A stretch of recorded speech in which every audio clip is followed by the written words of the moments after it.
고위공직자범죄수사처 설치 및 운영에 관한 법률 일부 개정 법률안 대안에 대하여 투표해 주시기 바랍니다.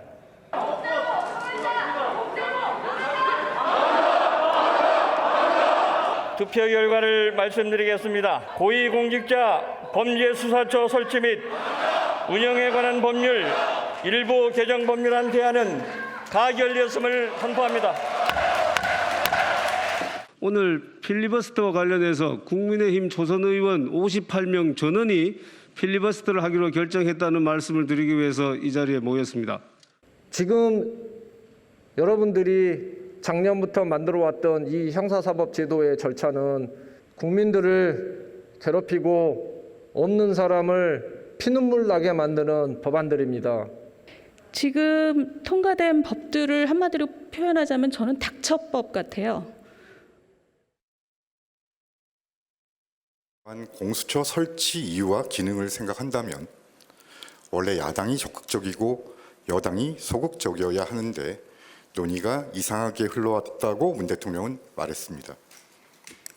하지만 문 대통령은 늦었지만 이제 약속을 지킬 수 있게 되어 감회가 매우 깊다고 밝혔습니다. 문 대통령은 공수처장 후보 추천과 임명, 청문회 등 나머지 절차를 신속하고 차질 없이 진행하여 2021년 새해 벽두에는 공수처가 정식으로 출범할 수 있기를 기대한다고 했습니다. 예, 공수처법 개정안을 통과시킨 여당, 이제 새해 벽두에는 공수처 출범을 기대한다는 문재인 대통령의 메시지에 따라서 출범에 박차를 가할 것으로 보입니다. 과연 공수처 예정대로 내년 초에 새해 벽두에 출범시킬 수 있을까요? 이런 문제들 한번 짚어보겠습니다. 네 분 패널 나오셨습니다. 어서 오십시오. 예, 김영주 의원. 네. 일단 뭐 이제 출범시키는데 장애가 되는 것은 정리가 됐어요. 그렇습니다. 뭐 비토권도 네.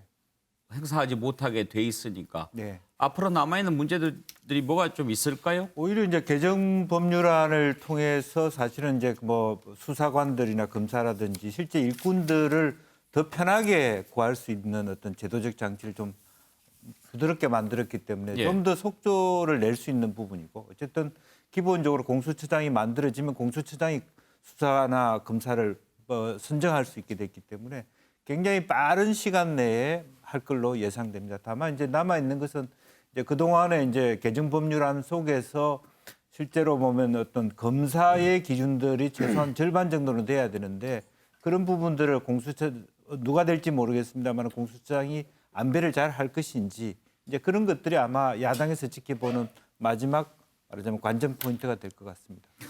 정태근 의원, 문재인 대통령이 그런 얘기를 하지 않았습니까? 원래 공수처는 야당이 적극적이고 여당이 소극적이어야 하는데 이게 좀 바뀐 것 같다 그런 얘기를 했는데 어떻게 들으셨나요? 당초에 얘기했던 공수처하고 달라졌다라는 사실을 대통령이 얘기를 안 한 거죠. 저도 현역 의원이 있을 때 공수처가 필요하다고 얘기를 했는데 그때 주장했던 것은 이렇게 수사권과 기소권을 동시에 갖고 있는 괴물과 같은 그런 공수처가 아니거든요. 예를 들면 지금 판검사들에 대한 기소권을 갖고 있어요. 6분야에 대해서. 그러니까 뭐 대법원장으로 비롯해가지고 쭉 갖고 있게 되는데 이 정부가 지금 살아있는 권력을 수사하는 검사들에 대해서 그동안 어떻게 했습니까? 인사 불이익 조치를 줬지요. 심지어는 지금 검찰총장에 대해서 말도 안 되는 징계를 진행하고 있는데 이제는 수사하고 기소할 권한까지 가고 있으면 말 안 듣는 그리고 우리를 조사하는 검사들에 대해서는 우리가 기소도 할 수 있다. 이렇게 나갈 뿐만 아니라 더더군다나 살아있는 권력을 수사하는 것들을 무조건 다 이첩시킬 수 있는 이런 괴력을 갖고 있는 공수처를 만들었기 때문에 야당도 반대하고 국민들이나 언론들이 이거는 기본적으로 공수처가 아니라 정권 수호처다 이렇게 얘기를 하는 겁니다. 차지원 교수, 네. 공수처가 출범하면 1호 수사 대상이 윤석열 총장이 될 것이다 이런 얘기들이 나오는데 네. 그렇게 될까요? 저는 뭐 그 부분에 대해서는 상당히 조금 좀 부정적인 생각을 갖고 있습니다. 사실 뭐 지금 윤석열 총장의 문제는 일단 지금 징계위에서 지금 결과가 어떻게 나오냐에 따라서 사실 징계위에서 많은 사람들이 예측하듯이 해임 결정이 나버린다고 한다면 그 해임 결정 난 이후에 지금 일단 그 뭐 나름대로 또 이제 법적 소송을 또 제기할 가능성이 높지 않습니까? 예. 그러한 상황에서 공수처가 1호 사건으로 이 사건을 다룰 경우에는 말 그대로 공수처의 정치적 중립성 논란이 더 클 수밖에 없는 상황이다. 일종의 뭐 정치적 보복의 도구가 되는 것이 아니냐는 그러한 비난에서 결국 공수처가 자유롭지 못할 것이기 때문에 그거는 뭐 여건 일각의 희망일 수는 있지만 공수처 처장이 누가 될지 모르겠습니다만 그분이 이렇게 생각하고 판단하기에는 결코 쉽지 않은 만만치 않은 정치적 장벽이 있을 거라는 생각이 듭니다. 예. 그런데 윤기찬 부위원장 어제 그런 지적이 있더라고요. 공수처가 출범한다고 해도 인사위원회 구성하려면 또 야당 추천 2명이 있는데 국민의힘에서 추천하지 않으면 인사위원회를 구성하지 못하거나 또는 구성해도 너무 편파적인 구성이다. 이런 비판을 받을 수 있다. 지적이 나오더라고요. 그러니까 편파적인 지적은 이제 가능한 것 같고요. 다만 인사위원회가 가동되지 못하느냐 여부입니다. 그러니까 거기에 야당 추천한 2명의 인사위원이 포함돼야 되는데 의결 정족수는 2명을 빼더라도 가능하거든요. 예. 그러니까 인사위원회가 가동돼 가지고 수사처 검사를 추천할 수 대통령께 추천해 가지고 수사처 검사를 임명될 수 있도록 할 수 있느냐 여부인데 해석에 따라 다른 거죠. 야당 입장에서는 일단 구성은 돼놓고 그중에 2명이 뭐 반대를 던지든 권한 행사를 하지 않는 것하고 애당초에 구성 자체에서 배제하는 거하고 다르다. 뭐 저는 후자의 입장이지만 어쨌든 이 여당과 야당의 요 인사위원회 구성 방법 또는 효력과 관련해서 이런 의견 차이가 좀 있습니다. 아무튼 지금 이제 어찌 됐든 야당의 반대에도 불구하고 공수처법 개정안까지 다 통과가 됐는데 이후에 공수처 출범이라든지 운영이라든지 이런 것과 관련해서 야당이 견제하고 그럴 수 있는 부분들이 뭐가 있나요? 지금 하나 남아있는 거는 이제 헌법재판소의 위헌 여부 결정이 하나 남아있어요. 예. 그리고 조금 전에 말씀하신 인사위원회 구성 관련된 법률적 문제가 하나 남아있고 다만 이 공수처가 정태근 의원님도 말씀하셨지만 잘 기능하면 좋은데 사실 정치권에서 반대하는 입장에서는 남용의 위험 때문에 그런 거거든요. 만에 하나 이게 남용될 수 있다. 그러려면 처장이 좀 더 객관적으로 볼 때 정치적 중립성이 가능한 분으로 돼야 되는데 그러기 위해서 제도적 장치가 마련돼야 되고 그것을 마련해 준 것이 이제 비토권인데 이걸 이번에 없앴기 때문에 그런 문제를 제기한 거고 마지막으로 말씀을 드리면 사실은 대통령께서 이게 왜 야당이 환영하고 여당이 반대해야 될 부분인데 바뀌었다라고 하는데 왜 그랬을까요? 왜 그런 일이 벌어졌을지 한번 생각해 보길 바라고요. 왜 그러냐면 모든 기구는 이 대상인 뭐 어떤 사람 위해서 있는 겁니다. 예를 들면 뭐 노동자 주택 관련 법령도 뭐 임대차를 위해 세입자를 위한 것이든 그다음에 뭐 노동관계법은 노동자를 위한 법이고 한데 공수처법은 사실 국민을 위한 법이냐 아니면 일부 특정인들을 위한 수사를 위한 법이냐 국민들이 볼 때는 처음에는 국민들을 위한 법인 줄 알았던 것이죠. 그런데 알고 보니까 검찰 수사와 관련된 일련의 과정, 정부 대응 과정을 보니까 이것은 남용될 위험이 있더라. 예. 그래서 이런 우려의 목소리가 많이 나왔는데 대통령이 그런 말씀하시니까 조금 의아한 면이 들고요. 하나만 더 말씀드리면 수사기관은 견제와 균형에 의해서 제도적 장치를 마련해가지고 남용의 위험을 없애는 것인데 이 공수처는 그거를 다 없앤 거죠. 이 기소권, 수사권, 그다음에 정부 독점권, 전속 수사권. 그래서 이런 문제는 이번에 출범한다 하더라도 국회에서 계속 정비를 해 나가야 될 부분입니다. 예. 자, 이렇게 공수처법 개정안을 통과시킨 여당 이제 지금도 처리해야 될 법들이 남아 있습니다. 국정원법 개정안. 그러니까 간첩 잡는 것 경찰로 넘기는 부분이죠. 그리고 또 하나는 대북전단 살포를 금지하기로 한 남북관계법 개정안 이런 게 남아 있는데 이 부분도 야당은 지금 반대하고 있습니다. 그래서 필리버스터 무제한 토론을 하고 있는데 야당 의원, 초선 의원들 58명이 전부 다 필리버스터 하겠다고 지금 줄을 서서 하고 있습니다. 이번에는 여당이 말리지 않겠다. 그런 입장이어서 이대로 가면 아마 내년까지도 계속 필리버스터 하고 있을 수도 있는데요. 이 내용 한번 짚어보겠습니다. 그 관련 녹취를 먼저 들어보죠. 안녕하십니까. 저희들은 국민의힘 초선 의원들입니다. 오늘 필리버스터와 관련해서 국민의힘 초선 의원 58명 전원이 필리버스터를 하기로 결정했다는 말씀을 드리기 위해서 이 자리에 모였습니다. 야당의 필리버스터마저 틀어막겠다던 집권 여당은 갑자기 입장을 바꿔서 여당의 의사를 존중해 충분한 시간을 주겠다고 합니다. 국민 여러분, 저에게 힘을 주십시오. 저에게 힘을 주십시오. 예, 지금도 계속 필리버스터가 진행 중입니다. 지금은 국민의힘 윤희숙 의원이 하고 있다고 하는데요. 국회에서 지금 필리버스터 하고 있는 모습 잠깐 한번 들어가서 봐볼까요?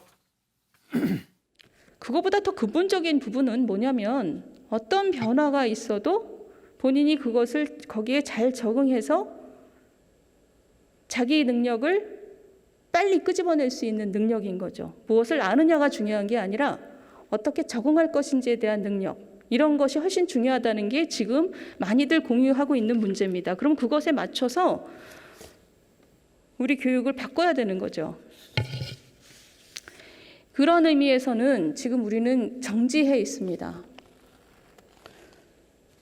두 번째는 우리가 같이 고민할 수 있는 부분이라고 하는 것은 이건 사실 우리 예, 김영준 지금 윤희숙 의원이 발언하고 있는데 본회의장 보니까 텅 비어 있네요. 텅 비어 있습니다. 예. 그러니까 이제 실질적으로 보면 뭐 어쨌든 그 의원회관에서도 이 본회의장을 다 볼 수 있기 때문에 대부분의 예. 의원들은 뭐 의사당 주변이라든지 또 의원회관이라든지 이렇게 보고 있을 것 같고요. 예. 그랬을 때 이제 제가 하고 싶은 얘기도 이것은 자기 개개인의 정말 국민들은 무슨 법을 위해서 어떤 핵심적인 아젠다를 가지고 저 토론을 하고 있는가에 집중해야 되는데 어떤 면에서는 말하면 국민의힘 초선 의원들의 발언력 테스트, 트레이닝 삼아서 하고 있지 않느냐 그런 느낌까지 들 정도고 물론 이 법의 문제점을 말하자면 막겠다라고는 의지는 분명히 이제 뭐 순수함이나 어떤 진정성이 있겠죠. 그럼에도 불구하고 이번에 뭐 필리버스터에 함에도 불구하고 결과적으로는 말하자면 3분의 2 정도의 국회의원들이 말하자면 표결을 하면 또 저것도 정지해야 되는 그런 부분입니다. 그래서 일정 정도의 말하자면 현재 가지고 있는 수단을 마지막까지 최선을 다해서 쓰겠다는 것은 좋겠습니다만은 과연 저것이 지혜로운 시간 쓰기인지 한번 고민해 볼 필요는 있을 것 같습니다. 차지원 교수, 네. 58명, 58명이 지금 필리버스터 하겠다고 하는데 만약에 다 하게 되면 기록이 되죠? 그렇죠. 2016년도에 8일간 했었거든요. 그 예. 당시 국정원이 제출한 테러 방지법을 통과시키는 걸 제지하기 위해서 당시 민주당이 8일간 38명이 단상에 있었습니다. 38명. 예, 38명이기 때문에 저는 뭐 지금 그러니까 지금 초선의원 55명 그 이후에도 또 지금 중진들도 지금 하겠다는 입장을 갖고 있는 것이거든요. 저는 뭐 사실 야당의 입장에서는 마음대로 할 수 있는 마지막 저항 수단이라고 볼 수 있는 것이죠. 지금 화면에 놓습니다만은 2016년 테러 방지법 저때 당시 민주당이 저걸 할 때만 하더라도 과연 효과가 있을까? 많은 사람들이 그 생각을 했거든요. 근데 지금 그때 사실 1973년 이후에 필리버스터 폐지되고 난 뒤에 거의 한 40년, 50년 만에 부활된 필리버스터에 많은 국민들이 시선을 집중을 했더랬습니다. 그리고 또 2016년 초반이었기 때문에 바로 선거하기 한 두세 달 전에 벌어진 사건, 그러니까 필리버스터였는데 상당히 테러 방지법이 초창기에는 국민들 여론이 우위였어요. 통과시키는데 우위였지만 민주당 의원들이 상당히 진정성 있게 필리버스터를 하는 과정에서 여론이 이 반대로 돌아선 측면이 분명히 있었습니다. 예. 그리고 이걸 바탕으로 해서 그해 2016년 4월 총선에서 민주당이 승리하는 하나의 또 중요한 동인이 되었거든요. 그렇다고 한다면 야당 입장에서는 상당히 이 필리버스터라는 부분을 적극적으로 활용할 필요는 있다. 다만 당시 테러 방지법 때의 제재의 명분과 그리고 지금 국정원 수사권을 지금 경찰로 옮기는 이 부분에 있어서의 약간의 명분과 가치는 약간의 차이가 있습니다만 야당 입장에서는 지금 여건의 무리한 국정 운영에 대해서 초점을 맞춘다고 한다면 나름대로 국민들에게 호소할 수 있는 충분한 명분은 만들 수 있지 않을까 생각이 듭니다. 정태근 의원, 지금 여당은 이번에는 안 맞겠다라고 하는데 아까 뭐 박용진 의원한테 명분을 물어봤더니 뭐 민주주의 뭐 이런 얘기를 하던데요. 어떻게 생각하세요? 여당 입장에서 봤을 때는 핵심은 공수처법이었습니다. 그러니까 그것을 9일 이내에 통과시킬 수 있었기 때문에 지금은 서두를 게 없고 뭐 시간이 지나면 언제든지 지금 국정원법도 그렇고 소위 대북 전달 살포를 금지시키는 법도 그렇고 통과시킬 수 있다 이렇게 생각을 하고 있는 거고 그건 뭐 총각을 다투는 문제가 아니라고 보는 거고요. 국민의힘을 비롯한 야권 입장에서 봤을 때는 사실은 국가의 안보 측면에서 그렇고 소위 북한 주민들이라든지 북한 인권 문제를 고려했을 때 원칙적으로 저 문제를 반대할 수밖에 없는 사안입니다만 저는 개인적으로 과연 지금 저 문제를 가지고 계속 임시국회 종료 때까지 힘을 쏟아야 될 문제인가라는 것은 좀 다르게 생각하고 있고 저렇게 할 수 있다고 한다면 저는 오히려 그와 동시에 지금 그간의 공수처법의 문제를 가지고 계속 릴레이로 방송을 뭐 유튜브 방송을 켜놓을 수 있잖아요. 그러면서 공수처법 폐지를 위한 천만인 서명운동을 하는 게 더 낫다고 보여지고 더 중요한 문제는 지금 사실은 정권 지지율이 계속 떨어지는 것. 오늘 갤럽 조사에서도 계속 떨어지고 있어요. 그러니까 마치 여당에서는 제대로 개혁을 못해서 지금 민심이 이반됐다고 얘기하지만 갤럽 조사가 지금 9일, 10일 계속 됐는데 뭐가 떨어지고 있어요. 그렇다고 봤을 때에는 그 떨어지는 핵심적인 이유는 역시 경제와 부동산과 국민들이 절실히 느끼는 문제에 있어서 정책적 무능을 드러내는 거거든요. 그리고 오만과 독선을 보여주고 있는 것이고 그 문제에 있어서 집중을 하고 대안을 보여주는 것이 오히려 더 나은 것이 아닌가. 예. 그리고 더더군다나 중요한 문제는 이 문제에 계속 매몰하다 보면 실제로 4월 7일 날 있을 서울시장 보궐선거를 과연 야권에서 어떻게 준비할 것인가에 대한 그런 실질적인 준비에 오히려 소홀할 수 있는 것이 아닌가 이런 우려를 저는 하고 있습니다. 예, 이렇게 많은 의원들이 필리버스터 하겠다고 나서고 계속 하다 보니까 또 이런저런 논란거리도 생겨나고 있습니다. 논란이 됐던 발언들을 좀 들어보실까요?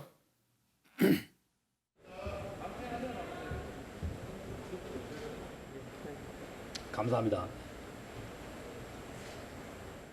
불통 대통령이 되셨습니다. 국정의 최고 책임자인 대통령께서 국민들과 소통하지 아니하시고 오직 진영의 이익만을 위해서 불통으로 일관하셨기 때문에 대한민국은 도시의 구석구석 야간에도 안여자들이 밤거리를 걸을 수 있는 우수한 치안 시스템을 가지고 있습니다. 대통령께서 잘생겼다는 겁니다. 감성적이라는 겁니다. 그런데요, 그런 여성들이 요즘은 고개를 돌립니다. 결국은 뭐 본인들도 우라카이라고 얘기하는 거, 기자들도 우라카이라는 전문 용어를 쓰는 걸 봐서는 결국은 재탄 기사, 3탄 기사, 백개쓰 기사라는 걸 사실상 인정하는 거죠. 이게 출입처 기자단의 폐해입니다. 근데 더군다나 저는 다른 데에도 없는 법조 기자단들은 자기들끼리 카르텔 형성해서 투표해가지고 가입 여부를 결정한다? 세상에 그런 게 어디 있어요. 저는 진보 매체라고 있는 한겨레 경향부터 법조 기자단 철수시키세요. 그리고 공영방송 KBS, MBC 거기서 먼저 앞장서서 법조 기자단 빼세요. 법조 기자단 계속 유지하면 한겨레 경향 그리고 MBC, KBS도 검찰 개혁의 의지가 없는 것으로 보일 수 있습니다. 의지가 있다는 걸 보여주세요. 그걸로. 예, 국민의힘 이철규 의원은 문재인 대통령이 잘생겨서 여성들의 지지를 받았다 이런 얘기를 해서 논란이 됐고요. 또 홍익표 의원은 뭐 느닷없이 또 법조 기자단 해체해야 된다 그런 이야기를 했는데 글쎄요 여기에서 해야 할 얘기인지는 잘 모르겠습니다. 어쨌든 윤기찬 부위원장 언제까지 필리버스터만 하고 있을 수는 없을 텐데요. 할 일도 많고. 그래서 원래는 이게 그 임시회를 열면은 제1 안건으로 회기 결정의건을 올려서 회기를 결정하고 그다음 안건을 처리해야 되잖아요. 근데 이번에는 공수처부터 처리를 하는 바람에 회기가 아직 결정되지 않았어요. 그래서 저게 30일 동안 임시회는 이제 최고 그 한도가 30일이기 때문에 그래서 1월 10일 얘기가 나오는 거거든요.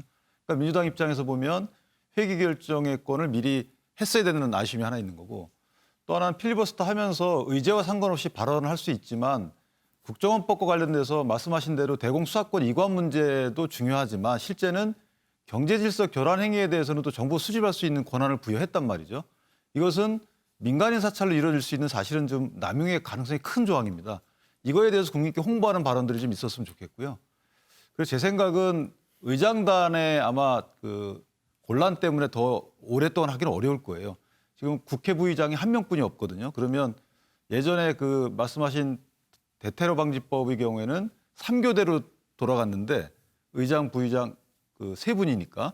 근데 지금 이제 두 분이 돌아가야 돼요. 그러면 상당히 의장단이 힘들어서 오랫동안 아마 하기 어렵지 않나 예. 그렇게 생각합니다. 공수처법 개정안 통과와 관련해서 한 가지 짚어볼 부분이 바로 민주당 조홍천 의원의 투표 불참입니다. 이 부분을 놓고 당 내 또 당 밖에서 여러 가지 얘기가 나오는데요. 조홍천 의원 발언 한번 들어보실까요? 공수처법 관련해서 불참하셨는데 이유가 불참이 아니고 저 표결을 안 했지 뭘 불참을 해. 안 하신 이유가 뭐예요? 아니 뭐 그동안의 입장에 부합되는 거죠 그게. 불참이 아니고 기권한 거지. 그러니까 사실상 제가 다 감당을 해야 되는 거죠. 뭐. 혹시 당 지도부랑도 사전 교감은 좀 있으셨어요? 뭐 그런 건 따로 없었습니다. 야당 비토권 무력화하는 거에 반대를 하시는 건 이해도 될까요? 저는 선거법 바꿨다가 나중에 참여하는 걸로 또 다시 입장 바꿨잖아요. 그때도 난 거 반대했어요. 혹시 조홍천 의원님이 자의적으로 거기 기권표를 두르신 거라면 혹시 추후에 나 모르고 있었어. 당론 결정한 거 아니야? 조홍천 의원님이 개인적으로 결정하신 거라고 큰 추가 조치가 있으신가요? 그렇게 당론 결정한 거 아니에요? 김태년 원내대표 발언이 약간 기분 나쁘다 이렇게 보이죠? 당론에 따라야 된다. 뭐 이런 것은 의당은 뭐 당을 이끌어가는 지도부로서는 할 수 있는 얘기라고 보여집니다. 다만 이제 그 다음 말이 그렇다고 해서 이것을 뭐 어떤 당연히 이렇게 뭐 무슨 페널티를 줄 거냐 하는 것은 또 다른 문제일 수도 있다. 이제 그런 생각이고 어쨌든 통과가 됐기 때문에 하자가 있고 제가 보더라도 좀 아쉬웠던 점은 본인의 의사를 미리 가지고 당 지도부하고 협의했으면 좋았을 뻔했는데 협의 안 했다는 부분이 좀 문제가 있고요.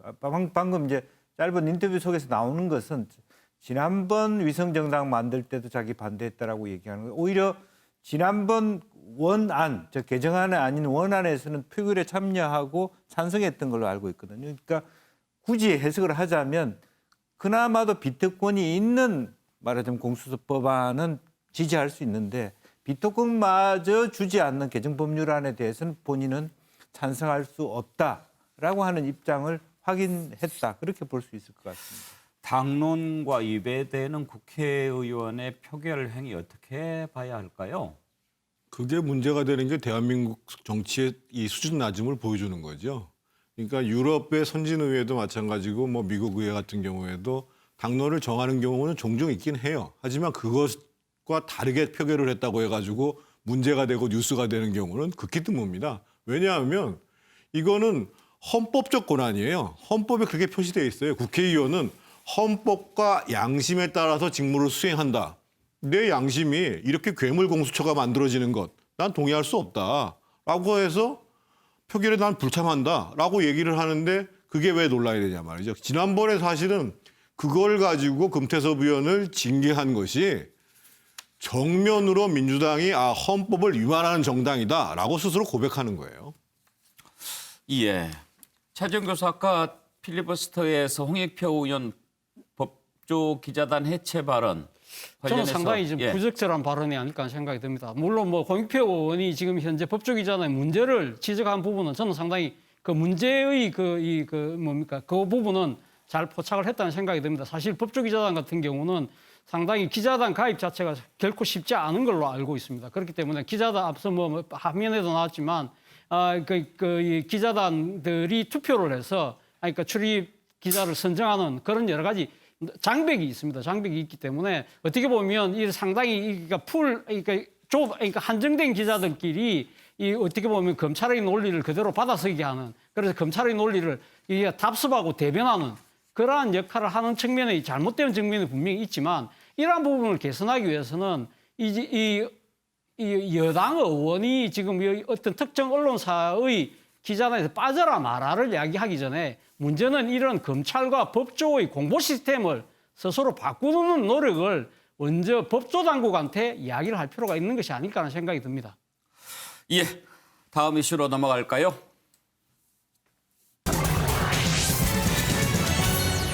거대 여당의 입법 독출을 견제하기 위해서 모든 야권 세력이 하나로 모여야 한다. 특히 극우라도 보수단체 다 모여야 된다. 이런 얘기가, 이런 움직임이 나오고 있습니다. 주호영 원내대표 그 연대에 함께할 뜻을 밝히고 그렇게 하려고 하는데 김종인 위원장은 생각이 다른 것 같습니다. 두 사람 엇박자 내는 일이 참 많은데요. 이 부분 앞으로 어떻게 전개가 될지 짚어보겠습니다. 관련된 녹취부터 들어보죠. 경과를 간략하게 보고드리겠습니다. 문재인 정권을 조기에 퇴진하고 폭정을 종식시켜야 한다는 데는 다른 생각을 가지시는 분이 없는 걸로 알고 있습니다. 일단 이 문재인 폭정을 종식시키는 이 일에는 우리 모두가 하나가 되는 것이 좋겠다. 보수 우파 진영의 사람들이 전부 모여서 하나가 되자는 오늘의 이 모임은 상당히 의미가 있다고 봅니다. 이 광화문의 여러 세력들 그리고 전국 곳곳에 성난 민심을 함께 모으는 이런 자리가 꼭 필요하다. 이 모임에 대해서 어떻게 생각하시는지? 그분들이 뭐 자기네 나름대로 다 충정이 있어서 지금 문재인 정부의 여러 가지 문제점을 갖다가 보면서 이대로 두고서는 안 되겠다 하는 자기네 나름대로의 의견 개진이 있었다는 그런 얘기는 들었어요. 예.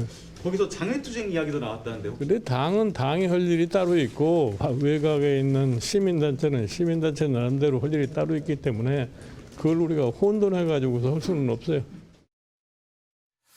정태근 의원, 일단 주호영 원내대표하고 김정인 위원장은 의견이 좀 다른 것 같죠? 예, 좀 차이가 있습니다. 예. 근데 앞서 뭐 그 시민단체와 정당이 연대하는 건 뭐 나쁘다고 생각하지는 않는데 그러면 실제로 문재인 정부의 폭정을 아까는 뭐 조기 종식이라는 표현까지 있었는데 그것을 가능하게 할 수 있는 방법은 뭐냐? 지금 국민 중에서 문재인 정부 국정 운영을 잘못하고 있다라고 하는 퍼센테이지가 50% 중반을 넘어가고 있어요. 그런데 실제로 지금 저기 나와 있는 야권 정당, 거기 안철수 대표도 참여했던데 그 당의 지지율을 다 합쳐도 시민단체를 지지율을 합쳐도 제가 보기엔 절반 정도뿐이 안 돼요. 그러면 지금 야권이든 시민단체 연대든 광화문에서 투쟁하는 것 이상으로 더 중요한 게 뭐냐? 실제로 문재인 정부가 잘못하고 있다고 하는 모든 세력들을 함께 엮어낼 수 있는 그런 전략들을 찾아가는 게 중요하다는 거예요. 왜? 문재인 정부가 잘못하고 있다고 하는데 이 당에 대해서는 또 그 시민단체에 대해서는 공감하지 못하는 이유는 뭔가라는 것들을 고민하지 않고 우리가 무조건 연대한다. 연대한다고 해서 무슨 하늘에서 요술방망이가 떨어지는 게 아니잖아요. 연대한다고 해서 폭정이 종식되는 게 아니잖아요. 무슨 얘기냐? 더 많은 국민적 지지를 얻어나갈 수 있을 때 실질적으로 문재인 정부의 폭정을 저지할 수 있고 그 방안이 뭔가 이것을 제시하는 게 중요하다고 봐야죠. 그런 데 있어서 기본적으로 김종인 대표는 그 연대라는 형태를 가지고 지금 제대로 될 수 있지 않다. 이런 문제의식을 던지는 겁니다. 윤기찬 부위원장 보시기에 어떠세요? 언론이 두 사람 의견 다른 것에만 관심을 가지는 것 같습니까? 실제로 좀 많이 의견이 다릅니까? 역할 분담으로 볼 여지도 있어요. 왜냐하면 이게 적극적 지지층은 이제 반문연대로 표현이 됐지만 이미 이것은 지난 총선 때 혁신통합추진위원회를 해봤잖아요. 예. 근데 이게 적극적 지지층만 규합하는 효과뿐이 없고 위원 확장의 그런 효과는 없더라. 이걸 경험적으로 김종인 비대위원장은 알게 된 거죠. 그래서 문재인 정부의 이런 실정에 대해서 비판을 하는 거에 멈추지 말고 그것을 끝낼 수 있는 것은 집권이잖아요. 그 집권을 하려고 그러면 사실은 50%를 넘기는 지지를 얻어야 되는데 그러려면 중도 진영으로 위원을 확장해야 되고 그럼 정당이 어떤 콘텐츠를 제시하느냐에 따라서 중도층의 지지를 받을 수 있는 그런 작업을 정당이 해야 되는 것이고 반문연대 이런 부분은 사실 투쟁이기 때문에 이 부분 갖고는 재집권의 한계가 있다라고 해서 두 분이 다소 관점이 다를 뿐이지 원하는 바는 같다. 저는 이렇게 생각을 합니다. 예. 자, 다음 이슈로 넘어가겠습니다. 윤석열 총장 징계위원회가 결국 어제 결론을 내지 못하고 오는 15일로 연기됐습니다. 그날은 결론이 날 수 있을까요? 한번 전망해 보겠습니다. 어제 있었던 징계위원회에서 나왔던 얘기들 한번 들어보시죠. 그 징계위원회에서도 이제 증인도 있고 또 오전에 이제 기피에 관한 그 토론도 해야 되지 않습니까? 오늘 다 끝낼 수는 없다고 생각하신 것 같습니다. 그래서 어쨌든 기일을 한 번 더 속행한다고 그래서 속행 기일을 잡으신 거고 그 속행 기일에 대해서는 이제 다음 주 화요일로 하는 거로 했습니다. 심재철 국장이 직권으로 채택된 경위가 어땠나요? 그거는 잘 모르겠고요. 일단 저희가 신청한 증인들에 대해서 증인 채택을 하시고 위원회에서 직권으로 한 명을 더 증인 채택을 하겠다고 하면서 이제 심재철 국장을 채택하겠다고 말씀하셨습니다. 앞으로 혹시 어떤 계획 같은 거를 좀 갖고 계시는지 여쭈셨을까요? 피청구인 절차를 잘 보장해가지고 방어권 지장이 없도록 이렇게 심리하고. 심재철 국장에 대해서는 어떤 이유로 직권 채택하시는 건가요? 좀 물어볼 거 있어가지고. 징계위원 기피적으로 응급하던 문제에 대해서 어떻게 생각하세요? 옳지 않은 주장이라고 봅니다. 치우쳐 있다는 말씀. 보기에 따라 다릅니다. 차정 교수 일단 절차적인 정당성, 공정성 중요하다. 대통령이 그런 얘기도 했으니까 최대한 절차적으로 정당성을 지켜가면서 운영하겠다. 이런 차원에서 이렇게 연기하고 그런 거라고 봐야 될까요? 그렇죠. 뭐 아무래도 그러니까 지금 사상 초유의 그러니까 검찰총장에 대한 징계 절차지 않습니까? 그렇기 때문에 이게 상당한 사안의 엄중성도 있는 것이고요. 그리고 또 이 지금 결론의 결과에 따라서는 윤 총장 측에서 추가 법적 대응을 한다는 입장을 분명히 하고 있기 때문에 아마 징계위 차원에서도 여러 가지 절차적 하자를 최대한 그러니까 없는 쪽으로 아마 유지를 하려고 할 겁니다. 그리고 또 2013년도에 당시 윤 총장이 그때 국정원 댓글 사건 이 지금 내부 지침을 어겼다는 것 때문에 징계를 한번 당한 적이 있거든요. 그때 2013년도 당시에도 윤 총장이 그때 징계에 걸린 시간이요. 그때 하루 만에 뭐 결과 나왔습니다만 그때는 9시간이었습니다만 지금은 이제는 그 검찰총장이기 때문에 그리고 특히 윤 총장을 둘러싼 여러 가지 그 감찰과 그런 부분들에 대해서 법적 논란이 계속적으로 이야기되어 왔고 그리고 또 서울행정법원에서도 법적 절차성을 문제를 제기했기 때문에 아마 징계위 입장에서는 상당히 시간이 끌 수밖에 없는 것이 아닐까. 그리고 특히 어제는 윤 총장 측에서 징계위원 5명 중에 4명에 대해서 기피 신청을 했다는 겁니다. 그 기피 신청을 나름대로 회피하는 또 여러 가지 과정에 있어서 시간이 많이 들어갔다. 그렇다고 한다면 어제 회의 자체는 실질적인 본안에 대해서는 거의 논의조차를 못했다고 한다면 결국은 15일 날 이 사실상 공식 첫 회의가 되는 것이 아닐까 하는 생각이 듭니다. 예, 지금 징계위원회를 두고 편향성 논란이 일어나고 있는데요. 지금 징계위원장 대행을 맡고 있는 정한중 한국외대 법학전문대학원 원장입니다. 편향성에 관련해서 이렇게 얘기했습니다. 한번 들어보시죠. 징계위원회에서 혹시 어떤 말씀 하셨나요? 그 변호사들 의견 진술 듣고 그런 증인 채택하고 그랬죠. 앞으로 혹시 어떤 계획 같은 거를 좀 갖고 계시는지 여쭈셨을까요? 피청구인 절차를 잘 보장해가지고 방어권 지장이 없도록 이렇게 심리하고 또 국민들이 어려운 시기에 또 이런 일을 가지고 너무 오래 끌면 안 되니까 뭐 신속한 심리도 또 같이 추구하도록 하겠습니다. 심재철 국장에 대해서는 어떤 이유로 직권 채택하시는 건가요? 좀 물어볼 거 있어가지고. 징계위원 기피적으로 응급하던 문제에 대해서 어떻게 생각하세요? 옳지 않은 주장이라고 봅니다. 치우쳐 있다는 말씀. 보기에 따라 다릅니다. 보기에 따라 다르다. 정태근 의원께서는 절차적 정당성, 공정성 잘 지켜가고 있다고 보십니까? 저는 대통령이 그런 얘기는 하지나 말지요. 일단 징계위원을 구성을 하는데 대부분이 지금 친여권 인사들이잖아요. 더더군다나 조금 전에 얘기했던 정한중 교수 같은 경우에 지금 위원장을 맡고 있는데 지난번에 국감이 끝나서 그때 국감에 대해서 국감에서 윤석열 총장이 발언한 내용을 가지고 그거 검찰청법의 취지에 어긋난다. 정치적 중립 위반이다. 이렇게 이미 얘기했던 사람이에요.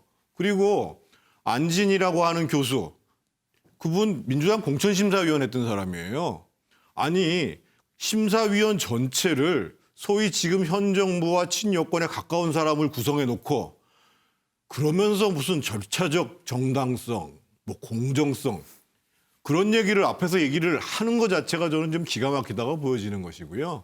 그래서 더더군다나 이번에 기피 신청을 갖다가 심사하는 과정에 있어서도 온갖 편법들이 다 동원되잖아요. 기피 신청 처리한 다음에 기본적으로 그러고 난 다음에 회피하고 뭐 이런 일들이 벌어지잖아요. 그래서 저는 이 징계위는 징계위원회가 진행되는 것 자체를 이해할 수도 없습니다만 이런 식으로 징계위를 구성하는 것은 대단히 아주 편파적이라고 보여져요. 김영주 의원 의견은요?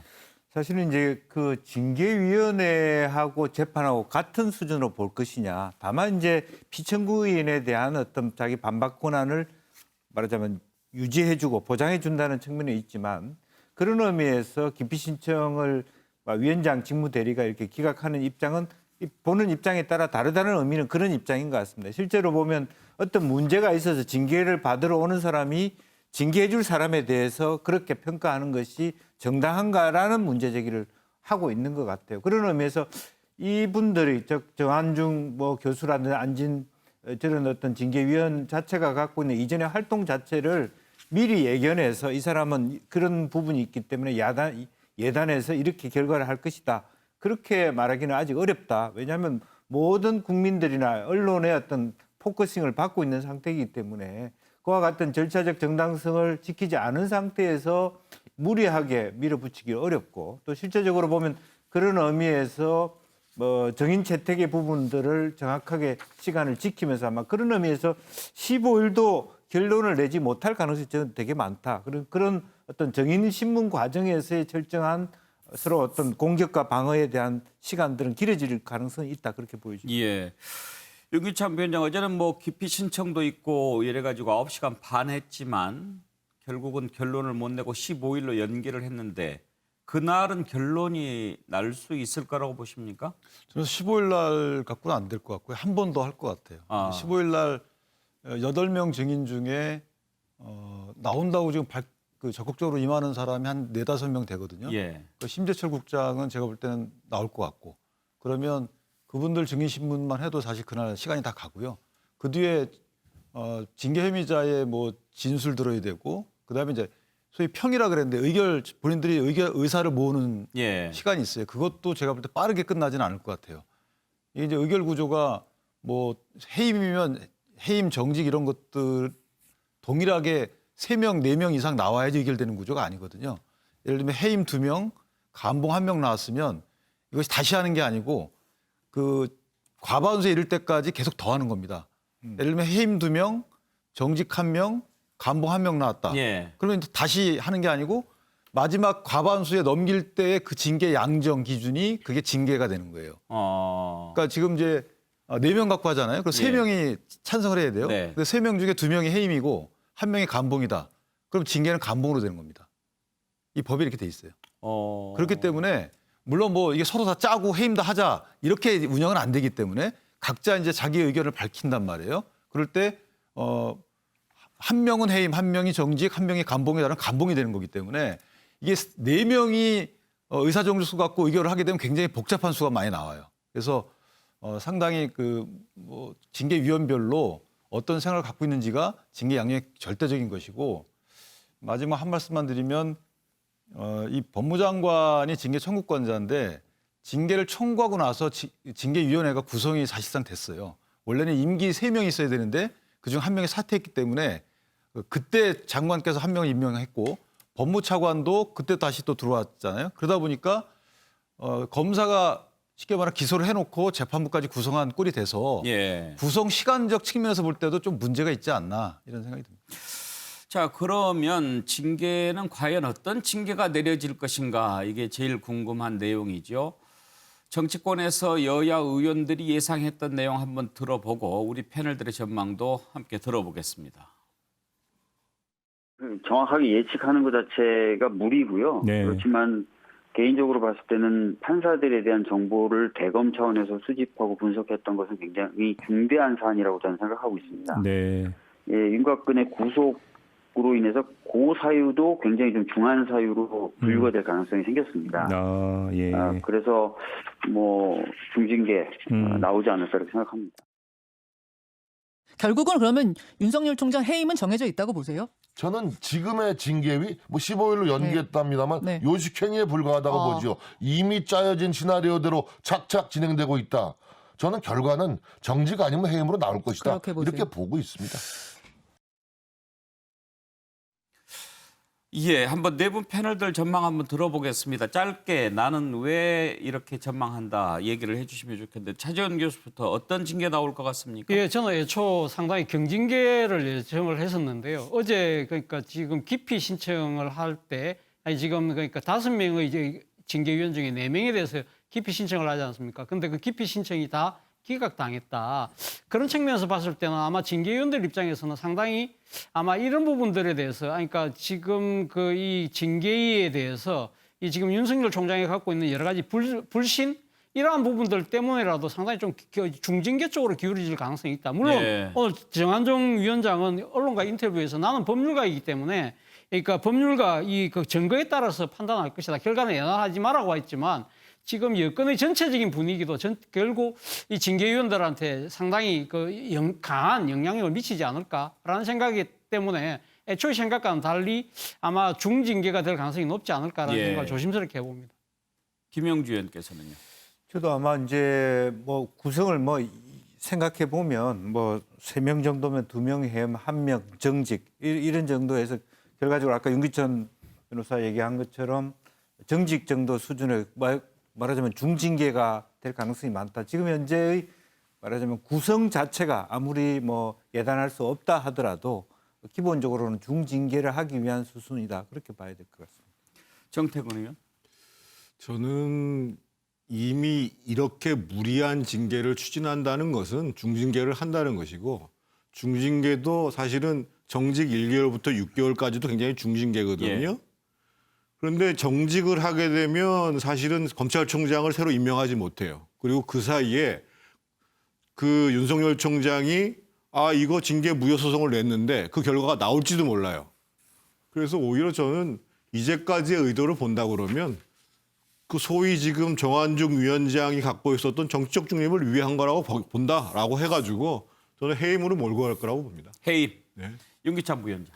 저는 감봉 이하로 결론 날 것 같아요. 감봉 이하. 그러니까 감봉 견책. 경징계죠. 그러면 아주 경징계가 나올 거다. 아까 말씀드린 그런 징계 의결 구조가 그렇고요. 거기서 신성식 부장이 있고 그다음에 이용구 차관의 역할이 좀 눈여겨봐야 되는데 4명이 의결하기 때문에 그중에 2명이 이제 2명 중에 그 경징계를 2명 주장하면 경징계가 나오게 돼 있어요. 근데 신성식 그분은 어쨌든 기피 신청도 안 했기 때문에 그분은 일단 그렇다고 보고 그럼 이용구 차관의 경우에는 여러 가지 발언 경위나 대통령 말씀이나 들어볼 때 이용구 차관이 키맨이 돼서 그분이 실제 내는 의견대로 징계가 의결될 가능성이 큰데 지금 소송을 해야 돼요. 만약 중징계가 나오면 소송해가지고 집행정지가 또 받아들여지게 되면 굉장히 혼란이 오거든요. 그러니까 정부 입장에서 보면 굉장히 부담스럽고요. 두 번째는 공수처가 통과가 됐기 때문에 굳이 이렇게까지 할 필요가 없고 세 번째는 총장의 직무가 정지된다 하더라도 그럼 차장이 직무대행을 하는데 대검 차장의 최근의 행보를 볼 때 굳이 윤석열이나 대검 차장이나 비슷한 행보를 보여왔거든요. 따라서 윤석열을 직무 정지시켜 놓아도 큰 효과가 없다. 그렇다면 직무 정지를 시켜놓고 대검 차장도 인사를 해야 되는데 그러기에는 너무나 큰 부담이다. 그렇다면 경징계로 가서 소송 없이 사태를 마무리 짓는 것으로 갈 가능성이 크다고 생각합니다. 그러면은 이용구 차관이 예단하지 말아달라라고 계속 얘기했던 것도 그런 부분 복선을 좀 깐 거라고 봐야 될까요? 저는 개인적으로 물론 이제 뭐 소신껏 투표들을 하시겠지만 이런 의결 구조에 대해서 아마 알고 계실 거예요. 그렇다면 다양한 의견이 나오겠지만 그 다양한 의견 중에 과반을 넘길 때 그 의견이 징계 수준이 되기 때문에 그렇다면 4명이 할 때는 뻔하지 않겠습니까? 어떤 분이 뭐 할지 대충 예상을 할 텐데. 그러니까 지금 다시 한번 정리하자면 4분이 이제 결정을 하지 않습니까? 2분이 해임을 하고 한 분은 정직, 한 분은 견책, 이렇게 하면 정직이 나오는 겁니다. 3명이 과반이기 때문에 세 번째 인물이 낸 의견이 세 사람이 똑같은 의견을 내지 않아도 상관없어요. 세 사람이 똑같은 의견이 내도록 하는 게 아니야. 그렇게 되면 오히려 위법입니다. 무슨 말씀이냐면 해임이 과반 안 나왔다고 그래서 다시 의결합시다. 이러면 위법이에요. 판례가 있어요. 그렇게 하면 안 되는 것이고 과반을 넘길 때까지 계속 더하는 겁니다. 불리한 것부터 해가지고 유리한 수로 더해가서 과반을 넘길 때 그 해당 징계 양정 수준이 그 징계 처분의 기준이 되는 거예요. 그렇기 때문에 해임 2분이 계시다 하더라도 마지막 한 분이 감봉 의견을 내고 또 한 분도 감봉 의견을 냈다 그러면 감봉이 되는 겁니다. 그런 의결 구조 절차가 그렇군요. 그런 내용 아는 사람 별로 많지 않은 것 같은데 아주 귀한. 제가 틀릴 수도 있는데 이게 맞더라고요. 법 해석을 해보면 그렇습니다. 알겠습니다. 자, 이런 가운데 최강욱 열린민주당 대표가 이런 법을 만들자고 했습니다. 법안을 발의했는데 검사나 판사가 퇴직 후에 90일만 지나면 공직 후보자로 출마하는 것이 허용돼 왔는데 이제 그러지 못하게 하자. 1년 동안은 그러니까 공직선거 후보자로 출마하려면 1년 전에는 사직해야 된다. 이런 법안을 발의했습니다.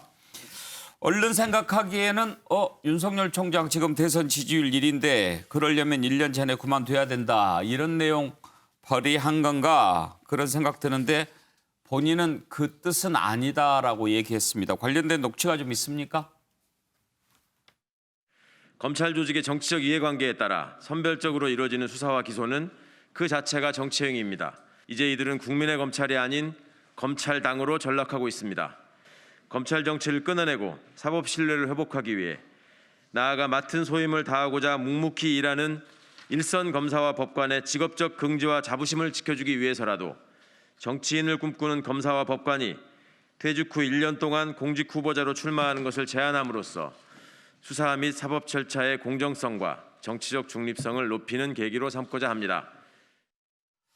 차지원 교수 일단 최강욱 대표는 뭐 윤석열 총장을 겨냥한 게 아니다 그렇게 얘기를 하기는 하던데요. 그렇죠. 그러니까 지난번 그 전두환 대통령 전 대통령의 그 명예훼손과 관련된 재판을 했던 판사가 있습니다. 그 판사가 사실은 그 전두환 대통령의 출석을 그러니까 허가를 해줬죠. 그러니까 불출석을 허락한 거죠. 그러고 나서 본인이 그러니까 사표를 내고 지난 총선에 출마를 했거든요. 그렇게 상당히 정치적 편향성이 갖고 있는 사람이 바로 선거에 뛰어드는 이러한 그 자체가 어떻게 보면 그러니까 검찰 정치 또 사법부의 신뢰를 훼손하는 것이다. 그렇기 때문에 이 법을 만들겠다는 것인데요. 사실 이 비슷한 법이 1996년도에 통과된 적이 있습니다. 당시 그러니까 이 검찰청법이 여야 만장일치로 통과된 적이 있는데요. 검찰총장이 퇴직하고 난 뒤에는 2년 이내에 공직 임명이 안 된다고 그리고 또 이 정당 당원이 못 되도록 하는 법이 통과가 됐었는데 이 법에 대해서 당시 그 현직 그 검찰총장이 헌법 소원을 내서 참정권 제한이라고 해서 위헌을 받은 적이 있습니다. 그렇기 때문에 아마 그 당시 검찰청법의 위헌 사례와 비슷한 이 계적을 밟지 않을까라는 생각이 듭니다. 윤기찬 부위장 어떻습니까? 검사하고 법관만 저렇게 하자 하는 것 법안 문제 없을까요? 참정권 위반, 참정권의 본질적 제한도 되고 이게 기본적으로 평등권에 반하죠. 다른 건 90일 이내 사퇴하면 되는데 그리고 황운하 의원의 경우에는 더 심했어요. 국회의원 신분도 갖고 경찰 신분도 갖고 있었잖아요. 의원 면직 처리가 처리되지 않아서. 그러니까 이게 선별적 입법이고 입법권 남용이라고 볼 수밖에 없는 거고 저는 사실 이게 발의돼서 통과될 거라고 기대하지 않으시고 지금 총장의 징계 국면에서 여러 가지 의미 있는 메시지를 전하려는 게 아니었나 저는 그렇게 생각합니다. 네. 예. 김영주 의원도 저 법안 어떻게 생각하세요? 저는 일리 있다고 봅니다. 그러니까 물론 이제 위헌적 요소가 있죠. 그렇지만 실제로 가령 이런 딜이 가능하잖아요. 자기가 어떤 당에 출마를 하면서 바로 직전에 퇴임하기 직전에 그 당에 유리한 판결을 하고 출마할 수 있는 이런 사례들이 있을 수 있다. 최근에 그런 의미에서 법조인들은 조금 자제해야 된다. 예.